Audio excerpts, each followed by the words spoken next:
live in a world where advocating for the most marginalized isn't rewarded, it's expected. I want my children to know that Palestinian liberation is their liberation, is our liberation. They are not separate.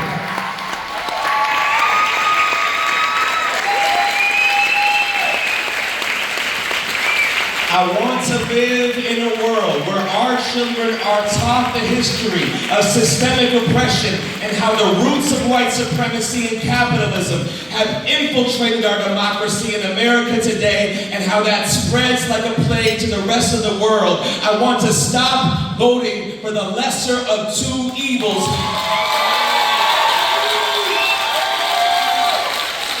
I want to deconstruct and rebuild a system where evil never gets a platform in the first place. I want all human life to be cherished the same, for all of us to feel safe walking this earth that none of us own. And I wouldn't have been able to reconnect to my own heart and envision this world had it not been for the people of Palestine in the last 343 days.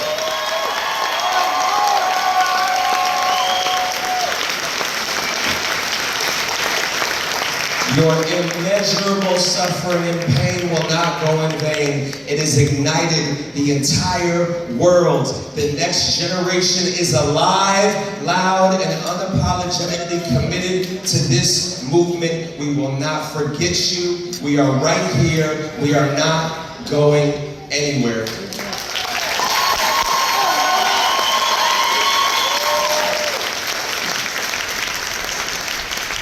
And I'm gonna close with this. I swear, I know I'm hungry too. I had like 7 vodkas. It's time to eat, I know, but I'm gonna close with this. I had this moment the other day, and I have a 9-year-old daughter. Her name is Sloan. 9 years old, and it was picture day on Friday. And so I went into her room, and to say goodnight. And she had her outfit laid out. And she was writing on a t-shirt.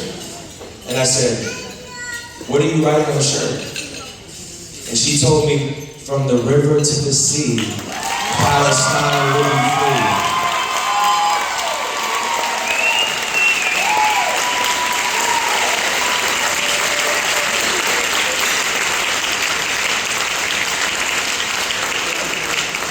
And I was like, oh shit, my daughter was gonna get kicked out of school. And we had this conversation, right? We talked about it. And I was like, no, it's your choice. It's absolutely your choice what you want to wear to school, but is there a way to say this that might not offend any of your friends? And she looked at me and she said, "Dad, if I get kicked out of school, I don't give a damn. And if anyone has an issue with it, that is their problem."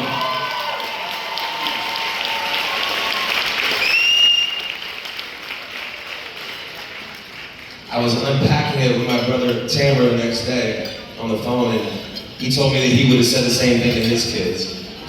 And about 45 minutes later into our conversation, we came to this conclusion. If we aren't willing to get uncomfortable, we are slowing down the movement. I realized in that moment, this is not time to placate to fragility.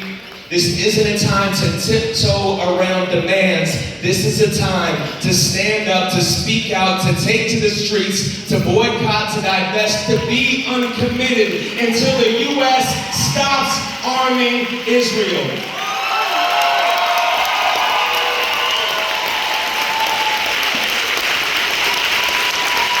And I realized that me trying to gently censor Sloan was not the move. That in this moment, she was teaching me what it looks like to stand in conviction regardless of the consequences. She wasn't trying to be a hero, she was just being human. And with that said, from the river to the sea, thank you guys.